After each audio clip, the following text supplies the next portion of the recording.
Hello, everyone. Welcome to Made to Dream. I'm your host, Maya Chanel.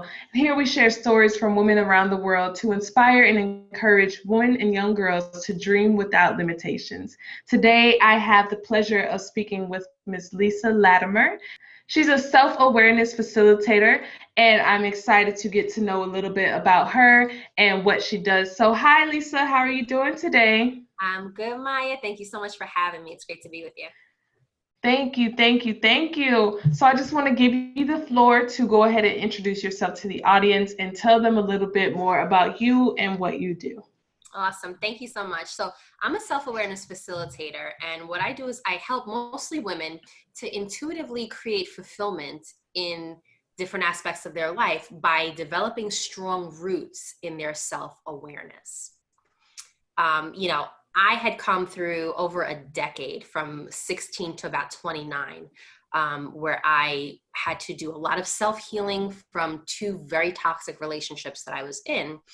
And it left me with just crippling fear of failure, crippling insecurities, and a really bad bout of depression where I was literally just in bed and just kind of scared to face the world. And I wound up kind of coming through all of that and really stepping into my power through developing my own self-awareness. hmm So I just want to dive a little deeper in there and just, I know a lot of people are probably wondering, they've probably gone through the same things. How are you able to, you've gone through multiple relationships. How are you able to identify the problems, work them out, and, overcome those obstacles in your life to get to where you are today? Yeah, that's a great question. And it is something that's so common. I speak to so many women that have been there and done that. Um, and Mm-hmm. and while the answer is a little bit different for all of us, what happened was Mm-hmm. with each situation, I started to pay attention not as much to the people that I was dealing with, but paying attention to myself and thinking about what I had learned about myself. And instead of always looking at myself as a victim in those situations, I Mm-hmm. started to understand how much strength it actually took to be in a situation like that and still be functioning even though I wasn't anywhere near the capacity of what I was capable of. But to be able to Right. bear that burden and continue to move forward, I started to focus on how strong I was rather than the kind of false narrative that they were feeding me about myself to try and continue to Mm-hmm. manipulate me. Right. No, definitely. I totally understand that. And, you have to, instead of listening to those voices or someone putting these different voices in your head, blaming you and making you feel bad about what you're doing, sometimes you have to be stronger and find it within yourself to say, you know what? I'm not what they say I am. I'm not doing what they say I'm doing. I just need to recognize my power and bring that out in order to get out of these certain situations. So I totally agree with that. Yeah, our perceptions of ourselves are constantly influenced by others. It starts from when you're a kid, your parents telling you things like, "Oh, you're too lazy to do. Why aren't you doing this? You're so lazy." And the education system Mhm. tells you where you fit in based on things like standardized tests, and even Yes. something, yeah, and even something like a conversation between two strangers that wasn't meant for your ears necessarily can bear a Mhm. lot of weight on your self-awareness. I myself, I'm a biracial girl, and I know that times I used to sometimes go and pick my sisters up from their elementary school, and I'd overhear some of the people that live there saying, "Oh, it's time to move out of the neighborhood. Oh, the neighborhood's getting too dark." And you hear Oh my things like goodness. that, and it has an effect on your self-awareness as well. So our self-awareness is Mhm. kind of bombarded from so many different directions, and we're Mhm. so busy that we're not necessarily fully aware of how Mhm. and the influences that we're allowing to affect our self-awareness.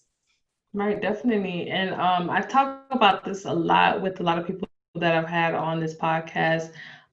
Just blocking out the noise and, disconnecting yourself from society in a sense because of that standardization. We've been taught to, that these are the standards of success. These are the career paths that you need to be pursuing in order to achieve success. This is what pretty is like. I talk about it about women a lot because a lot of people, if they've been listening to the podcast, they've heard me say it before. I want to know who wrote the standardization book for women, and what we're supposed to be doing, what we're supposed to look like, because we need to have a conversation because We do. it's not real. It's We not do. real. Everyone is not the same. No, and we're not meant to be. And have you ever noticed that when you do try to fit those standards, then they find something else to complain about you either doing Yes. too much of or not doing enough of? Right. No, definitely. And that's just to say, listen, just block out everybody's voices. Just block out what everybody has to say. Because at the end of the day, if somebody is what we like to say hating on you, then Yeah. they're just going to keep on finding something, even if you fix the last thing they said they didn't like about you. So you have to be true to yourself. You have to love yourself, and you have to Mhm. recognize and say, you know what? This is me. I know there's going to be people out there who like me, and there's going to be people out there who don't like me. But I'm only doing this for me, and then whoever likes it, thank you. Whoever doesn't, forget it.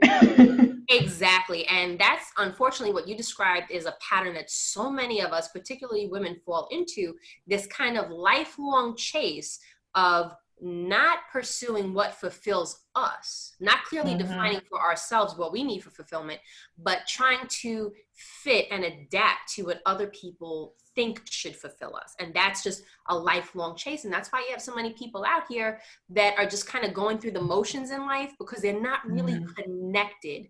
Their soul's not really connected to what they're doing because they're not doing it for the right Right. reason.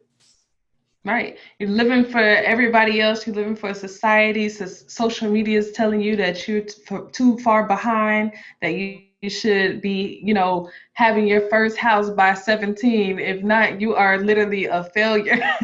So it's like all these different things going on, and it's just kind of like boggling our head and our mind and just clouding our thoughts. And it's just like, Yeah, oh my God, this is too much. it gets So to it's like you.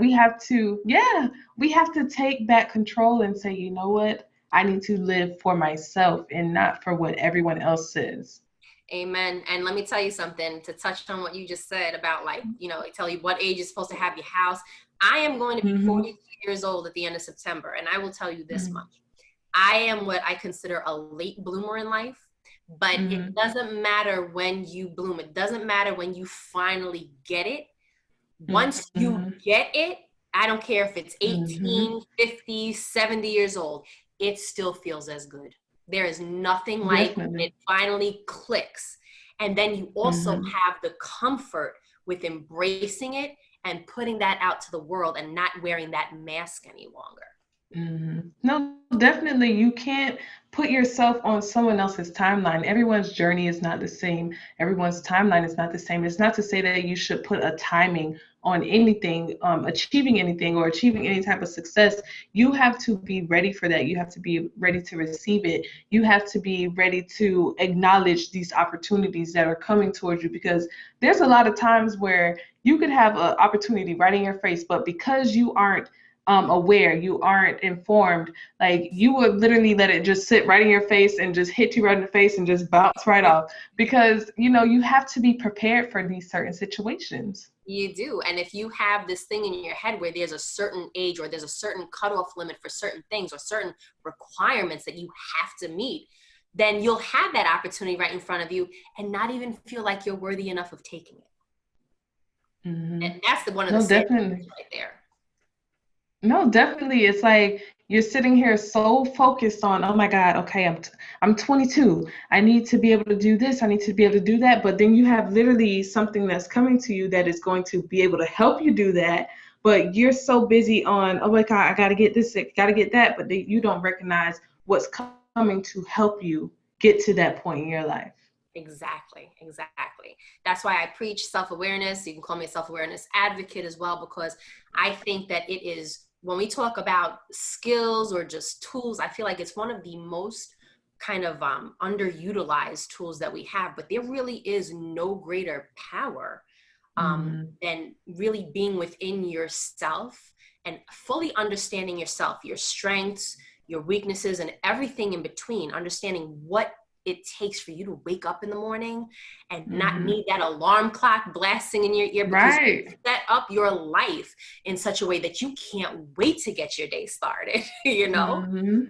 Right, definitely. You have to recognize that anything is possible if you want it.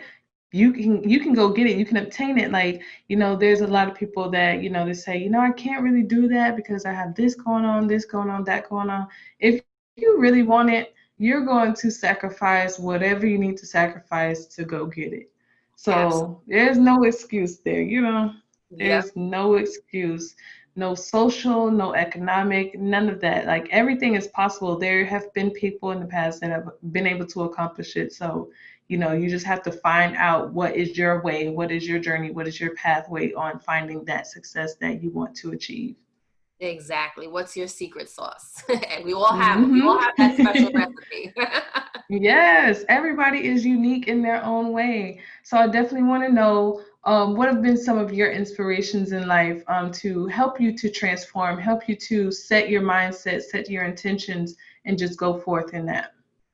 Well, growing up, I watched my mother really struggling to kind of, find her purpose and her identity after being a stay-at-home mom and feeling like, Hmm. she didn't have control over her finances, she didn't have independence to a certain degree. So I watched her really struggle and step over her own 2 feet for a long time. And Hmm. that combined with the situation that I had allowed myself to get into for a long time, Hmm. once I started getting out there, I started, like we spoke about, learning that it wasn't like a generational thing. I thought maybe it was my mother's generation because they were kind of Hmm. made to feel like you have to rely on a man, marry well. Um, Right. but it's our generations too. It comes down to the younger Hmm. generations where so many of us don't feel empowered. In Yeah. 2020, there are still so many of us that don't feel empowered. And so that really lit a fire under me to say, you know what? Hmm. It starts with you. If I can do this for myself, I will get out there and I will pay it forward and I will help as many other people to be able to accomplish this as well, since it's such a big issue. Hmm. No, I definitely agree because, like I said before, you have different social, differences. You have economic differences that are disabling people, and not allowing them to be aware or knowledgeable about certain things that there are in life.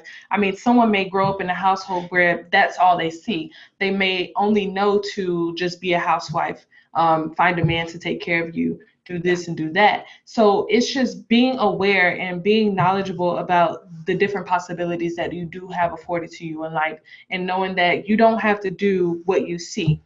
You yeah, don't have to, be limited to what you've been growing up to and being accustomed to.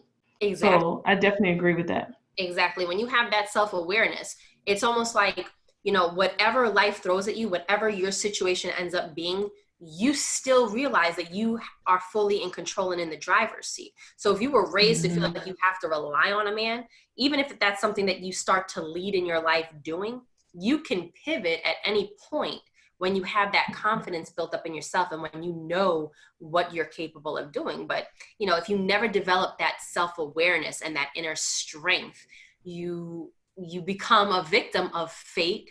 You start blaming these invisible forces like fate and bad luck, and not acknowledging and taking ownership of your life.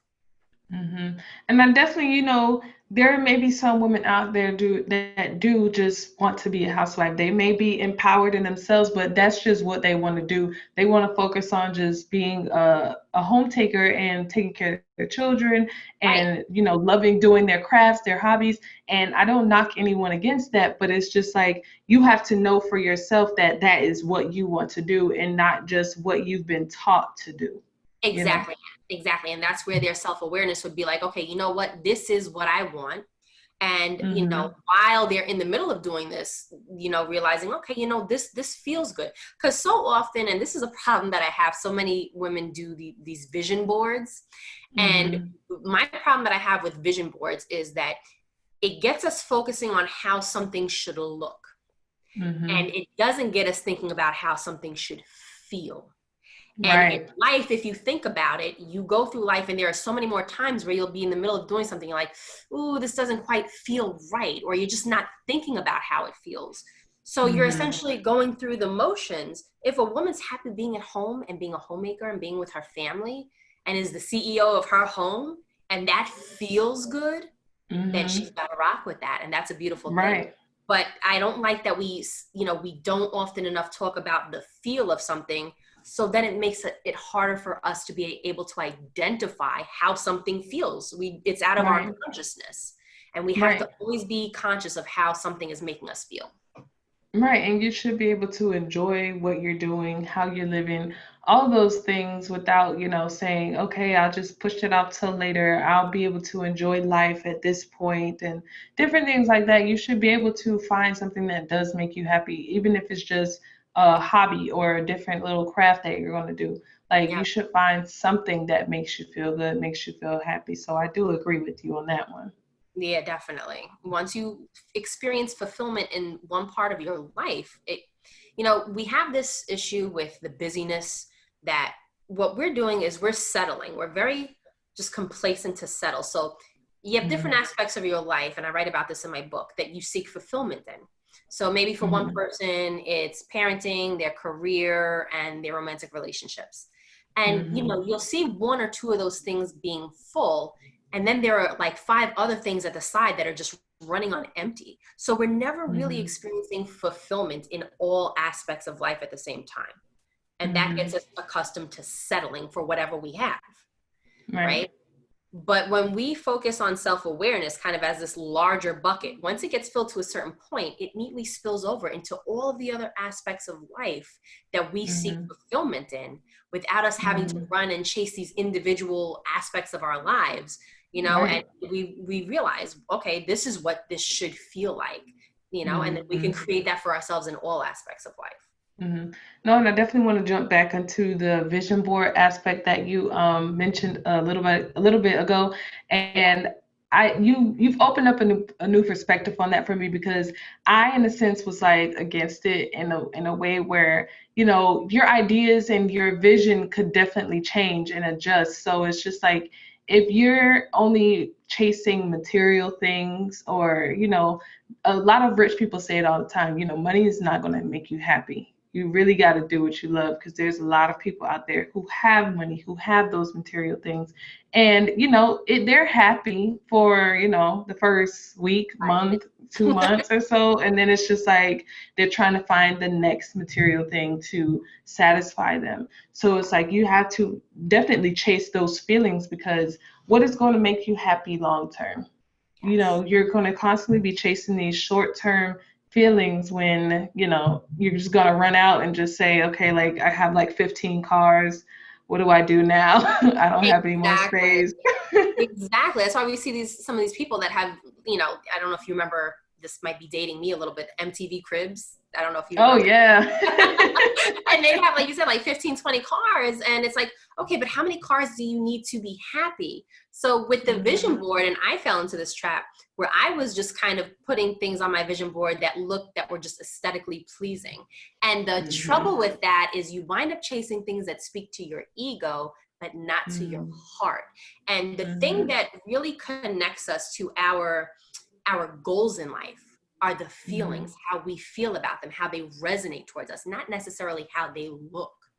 So that's why Mhm. I say we need to focus more on the feel of things and a little less on the look of things. We're an appearance obsessed society. Mhm.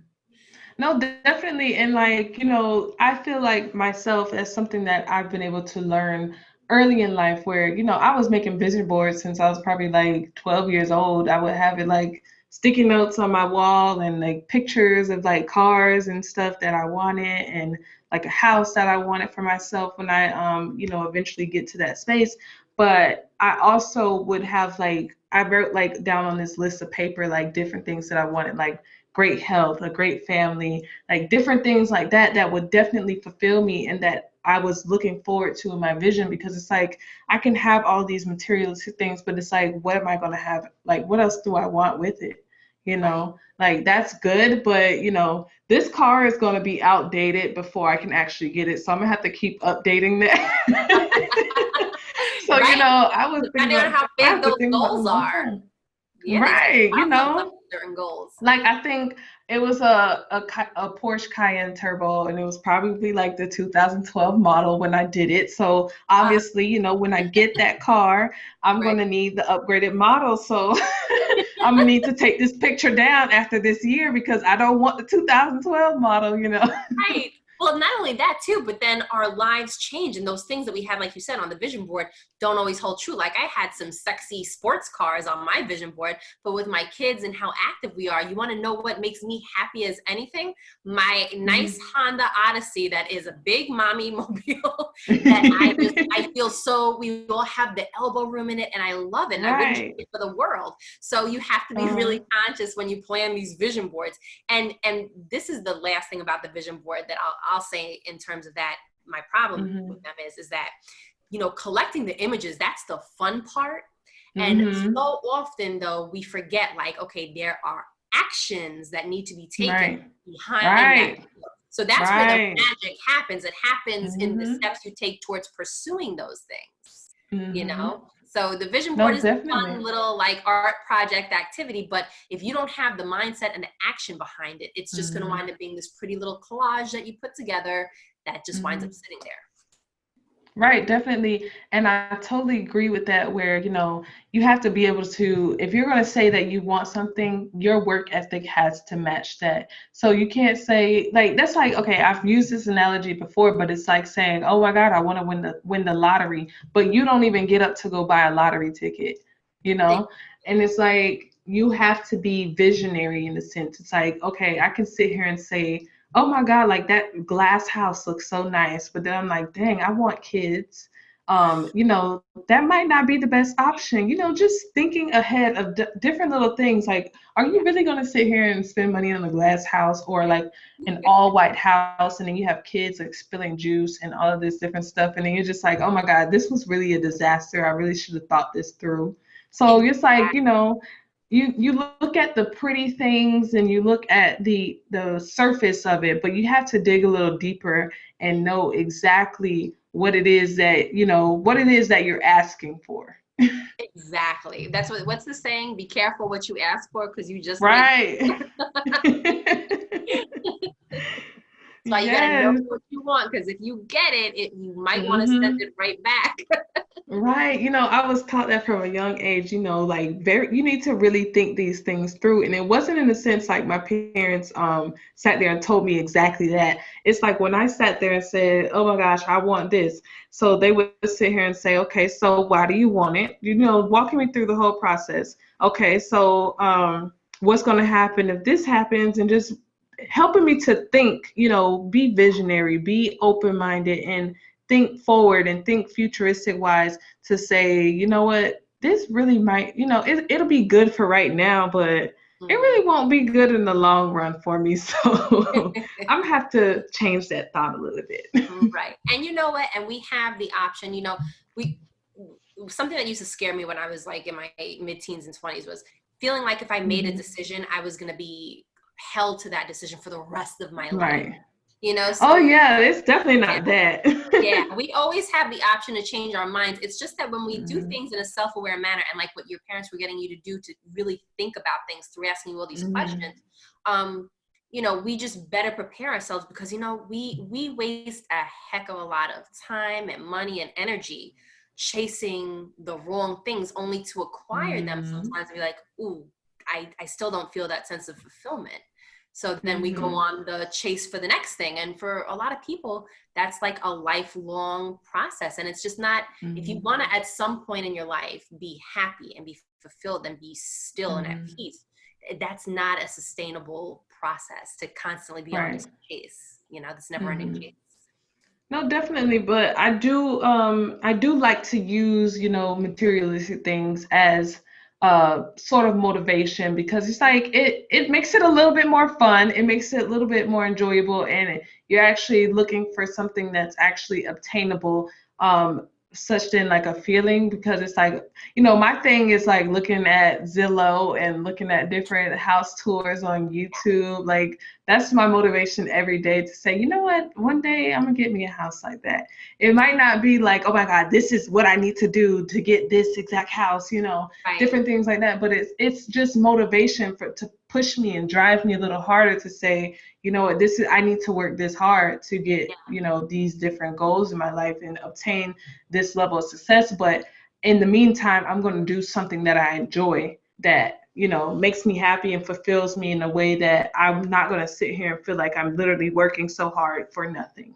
Absolutely. Listen, I am with you on that. And it's funny that you mentioned that because I go on Zillow too and just browse, like my Yes. window shopping. But it's Uh-huh. important because it gets your consciousness aware of what Mhm. is out there, what is possible. And like you said, it's not to say Mhm. that you necessarily want the huge house that's literally right on the water, made of glass, Right.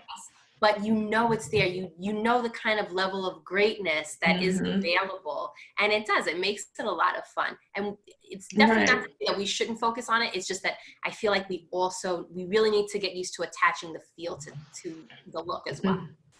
Right, definitely. We have to, match the look with our work ethic as well. So I think Yes. that's super important because, I feel like in life we're made to have accomplishments. We're made to achieve and strive to get different things. It's like everyone has a different level of accomplishment that they want to take, and that's we bring it back to the standardization. Like everyone's success is not the same. Everyone has a different level of success. Yep. Everyone wants to achieve different things. Everyone wants to obtain different things. So you can't sit here and say, I think I've used this analogy before, but someone who wants a 15-bedroom house and then they're only one person, you're like, oh, what are they going to do with a 15-bedroom house? Like, that's too much space for them. Listen, that's what they wanted. That's Yeah. what they worked towards, and that's Hmm. what they got. So everyone has their own right to just dream and manifest and obtain different things that they want to in their lifestyle. You just have to be comfortable in knowing what it is that you want. Exactly. You have to know what speaks to your heart. And I'm so happy that you said that because, a lot of times with coaches and things like that, when you're working with someone, they almost kind of try to impose their ideas onto you, or Hmm. you'll feel like you're being judged in some sort of way. And because I Right. focus on self-awareness and kind of the facilitation of it, where I just want to bring you to your own attention, but Hmm. I am very careful to make sure that I'm not imposing what I think should be important to a person. If somebody says, like you said, that they're one person and they want a 15-bedroom house, who am I or Hmm. anyone else to come in and say, you shouldn't want that? You know what I mean? Right. I'm gonna help you get to a level where you know for sure if that is truly what you want, and then you go Hmm. for it. This way, when you're sitting in your beautiful 15-bedroom house, you're not looking around saying, oh my God, this is too much for me. You're sitting in it and you're happy Listen, and you're the queen of your home and you're right, loving you might sleep in a different bedroom every night. It may it. fulfill you. So that might be what makes them happy. So you Exactly. listen. Exactly. It's all about what makes you happy. Just make sure that you know what makes you happy. No, definitely. And it's like, I love to keep it, like you said, some people like to impose their thoughts and what they think is right onto other people.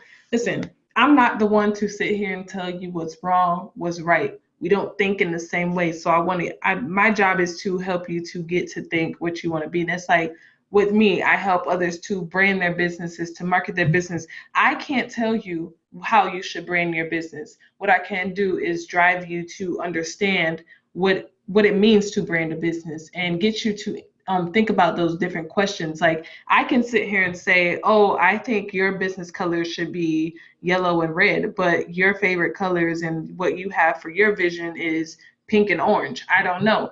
But if I don't get you to think in that process and understand what it is that you like, what is your vision, what is your goal for this certain brand, this business, you're never going to have that out. You're never going to be satisfied with it, and you're never going to be able to accomplish what you want to with that business. Exactly. That's exactly it.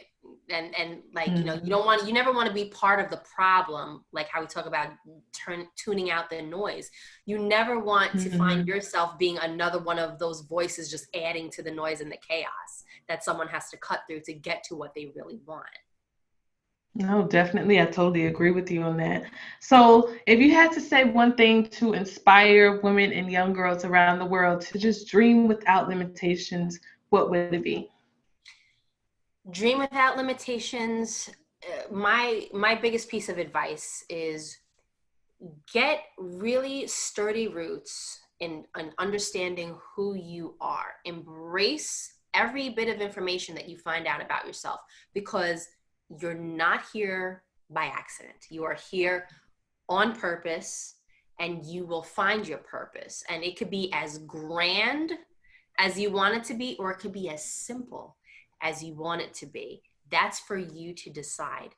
Just make sure that when you're setting these goals, that you're doing it having clearly defined what it takes for you to be fulfilled, and to, when you wake up in the morning, not need an alarm, not need 5 cups of coffee to keep going throughout the day, but just to live and lead, in creating fulfillment kind of intuitively, and using self-awareness as your foolproof compass that's going to guide you to exactly where you're supposed to be. Awesome. I definitely agree with everything you said. Just follow your own path, follow your own journey, and block out the noise. Yes, there's so much of it. Yes. So I do want to give you the opportunity to let the audience know if they want to follow your journey, if they want to contact you, if there's anything that, you'd like for them to see, where can they reach you at? Where would that be? Well, you can find pretty much every link to my social, my book, my podcast as well, which is Personal Growth Lifestyle, at lisalatimer.com, LISALATIMER.com. And from there I do one-on-ones. I actually have openings starting in October, because I only take two clients per month, because I want to make sure that I could, dedicate my full time and attention to my clients. So I take 2 clients a month. So you could hop on my website and take a look around. I have my blog. So it's entertaining. You can listen to the podcast from there as well. It will be available soon on other podcast hosting channels. Mm-hmm. Well, that's awesome. And we'll definitely link all of that information below for your website, for your social links, and your book. And we do thank you once again for taking the time to come on our show, share your story, and have a wonderful conversation to inspire women. I appreciate you having me, Maya. It's been my pleasure. Thank you. Well, thank you everyone for tuning in once again. This is Made to Dream. I'm your host, Maya Chanel, and we'll see you next time.